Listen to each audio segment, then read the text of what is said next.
Hi, I'm Paige Duncan, town manager here in Foxborough, and I'm here today with Chris Gallagher, our DPW director. We're here to talk to you about Article 13 on this year's annual town meeting. If you didn't know, there's a very important vote happening this May 13th, 7 p.m., Foxborough High Auditorium, and one of the big topics for discussion that evening is Chris's project. Well, it's actually a community project. I call it Chris's project, but Chris, why don't you tell us a little bit of what the DPW does for the town of Foxborough? Sure. DPW here, we have the Highway Division, Tree and Park, Vehicle Maintenance. We also have Water and Sewer.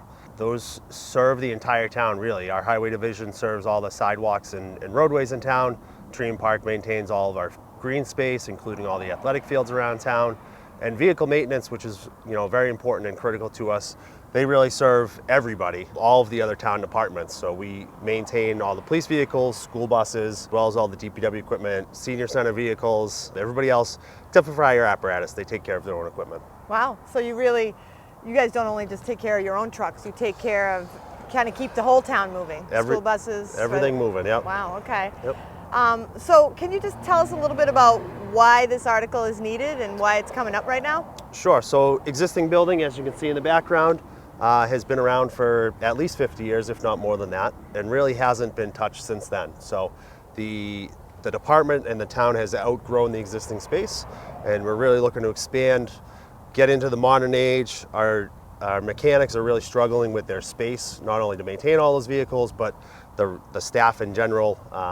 We've outgrown the existing building, so we're looking to do an expansion to meet the needs of today's department and the future of the DPW in town.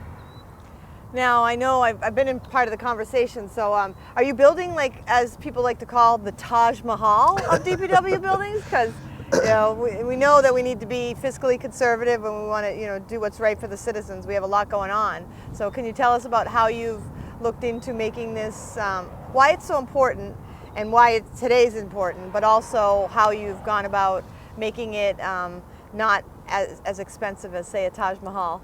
Sure, so what we initially did was we did a space needs for the department. We brought in an engineering firm to look at our operation. We looked at how many pieces of equipment we have, what we maintain, the staff that we have, and we looked at, was it worth utilizing this existing building? Did we need to expand? Should we knock it all down and start over? Came down to, we're going to utilize the existing space with some renovations that we're working on now, and then we really needed to expand the space of the department and the garage that we have. So, looking to expand on what we have. It's a metal fabricating building. Existing building is all concrete block, very solid, but we're going to add on to that and really give the department the basics of what they need to move forward. The existing space really does not meet any OSHA standards. The existing building's not sprinklered, so there's no fire suppression in the existing building.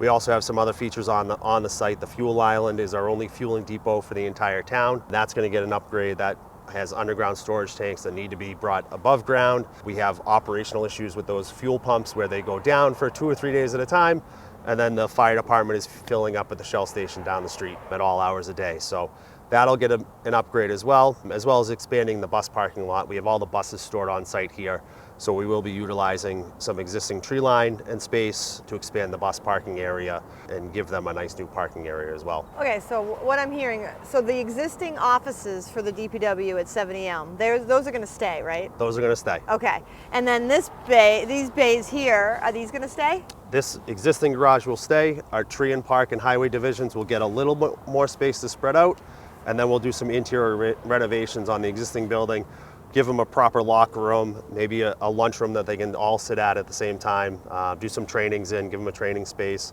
and upgrade the existing building, but maintain the existing building that we have. Okay, great. And what's going on in the new building? What's going to be in there? So the new building will have 5 bays for our mechanics, so they'll move out of this existing garage and move into the new space. So 3 of those bays will be pull through for our larger pieces of equipment that we struggle to back up a little bit, lets them pull all the way through, gives them more space to work on a full-size school bus. Our dump trucks, our larger dump trucks are big enough that they'll need that space too. We're going to utilize some of the lifts that we already have. So we're going to move equipment that's in good shape into that new space, so we're not buying everything new. And then we also have a wash bay. So right now we wash trucks outside, school buses get washed outside. That stuff goes into a catch basin. into the drainage system instead of into the sewer where it's supposed to go. So we'll have an interior wash bay, can get utilized year round by all the departments in town, connected to the town sewer, discharged into the regional treatment plant where it's supposed to go. Great, thank you.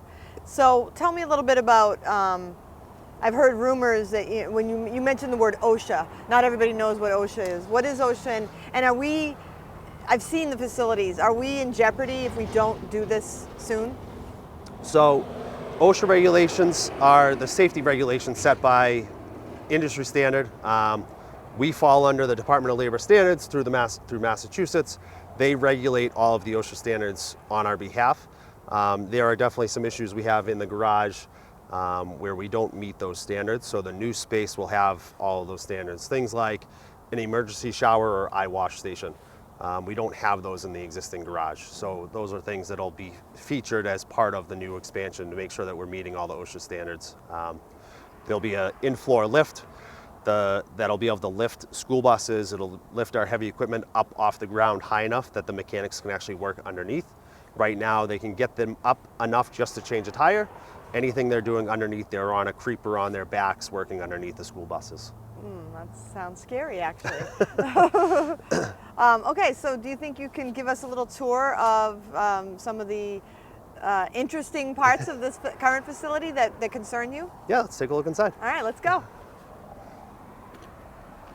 Chris, why don't you walk us through a little bit of what we're doing in here and the highs and the lows of what I'm looking at? Sure. So as you can see, these are some of the 160 vehicles that we maintain here in the DPW. Obviously the school buses, we have over 30 of them in the fleet now. This is the only lifting system we have that can pick a school bus up. So it's a 4-post column lift. This is it. Once one bus goes up, we can't pick another bus up until this one's done being serviced. So it really causes some issues for us operationally where if this lift is tied up, we can't service buses that need to be lifted up off the ground. Behind me, we have another lift with the DPW vehicle on it. Just to the right here in front of us page, we have one of the senior center vans, the new senior center van that we're waiting on plates on.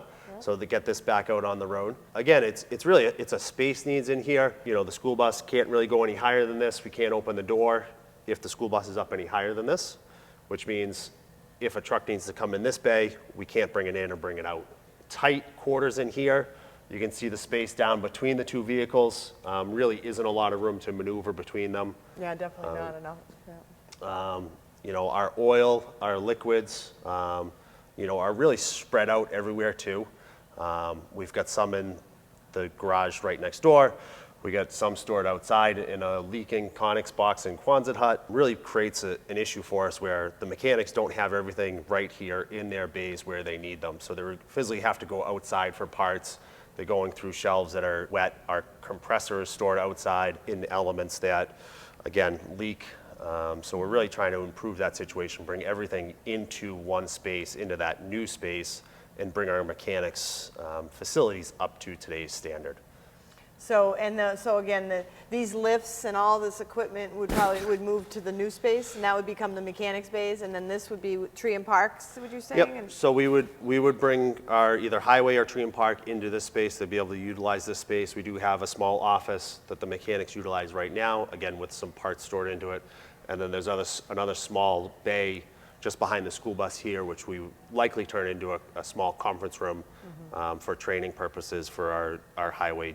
Our DPW group. You have no facilities really here right now at all, do you? There are none. None. There are no bathrooms on the first floor.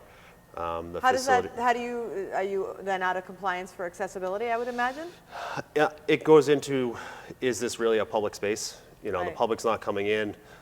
There are physical needs required in order to have a job here. But if you had an employee, yeah, okay, but still. But it does prohibit us from meeting that standard where we have no facilities on this first floor.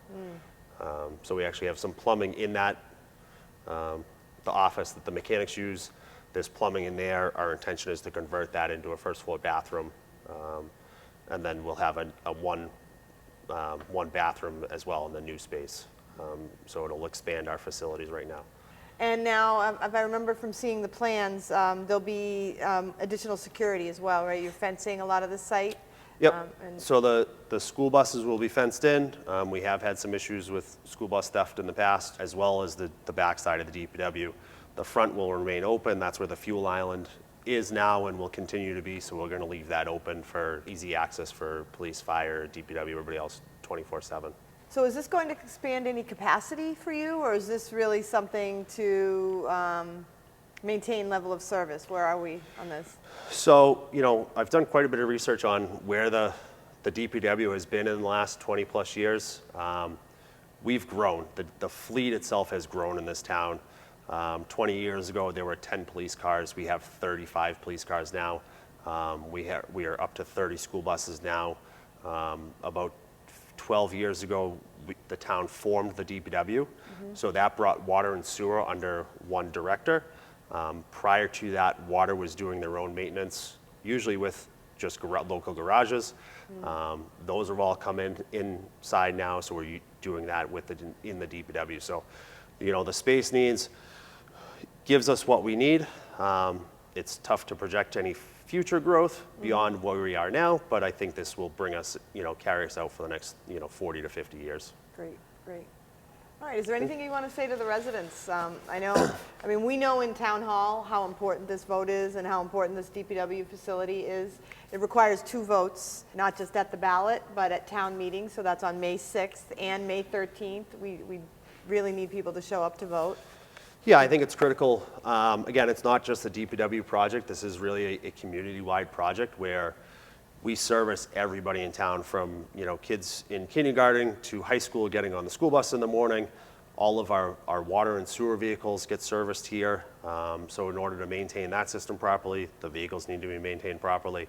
The senior center, the DPW trucks, when the snow actually flies and we need all that equipment on, the mechanics need that space in order to maintain those vehicles, and something breaks, we want to be able to get it back out on the road and make sure we're keeping everybody safe. So, really, it's listed as a DPW expansion because that's the facility we're at, but it really is a town-wide project that we're pushing forward for the sake of everybody else in town, every other department in town as well. Right, great. No, that's a good point. Right down to the athletics. I know just from all your equipment you have to maintain those fields and the grass and everything. That's really quality of life, Yeah, and that 160 pieces of equipment, that's registered vehicles. That doesn't count all of the other small tools that we have, some of the lawnmowers that we have, chainsaws, everything else that we maintain in town as well. Yeah. So it does really push the limits of what we have here and the space that we have here. Well, I can see just looking around, I haven't really spent much time in this garage, but it is immaculate. So while it might not be adequate space, it is certainly well taken care of by your team. So it's quite impressive here. And that's certainly our plan. We want to get this building back into shape, make it weather tight. We do have leaks in the roof that we're working on with current funding. The garage doors are being upgraded as well. But then we want to make sure that when we get our new space, we're maintaining that in the same way that, we're going to take care of that space, so that it lasts as long as it needs to last, and as long as it can last. That's great. I have no doubt. All right, well, I really appreciate you taking the time. All right. And we'll see everybody at town meeting, May 13th, but don't forget to get out and vote on May 6th as well. Appreciate it. Thank you. Thank you very much.